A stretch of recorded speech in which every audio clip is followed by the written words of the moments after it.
Sa wala pa kita mataw dinhi sa kalibutan igsoon, gipili na tangdaan sa Ginoo. Dunay plano ang Ginoo sa atong mga kinabuhi. Bisan anaa pa kita sa taguangkan sa atong inahan. Ang Ginoo igsoon aduna nay maayo nga katuyuan sa atong kinabuhi. Ang iyang katuyuan mao nga magamit ang matag usa kanato diha sa mga balaang katuyuan nga kita sa kanunay magpagamit sa atong kinabuhi alang sa Ginoo. Mao kanay rason igsoon nga sa naa pa ta sa atong taguangkan sa atong inahan, gipili ng tangdaan sa Ginoo.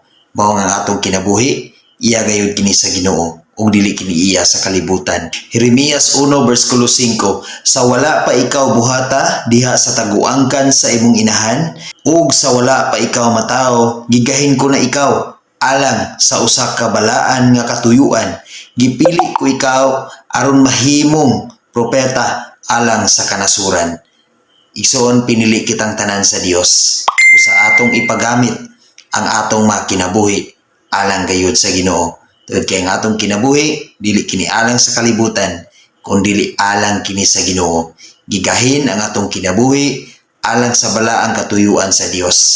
Gipili ang atong kinabuhi alang sa balaang katuyuan sa Dios.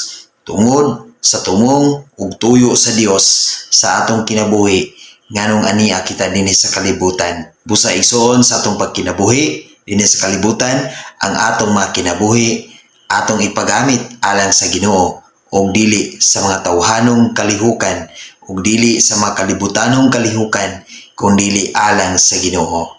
God bless sa tanan.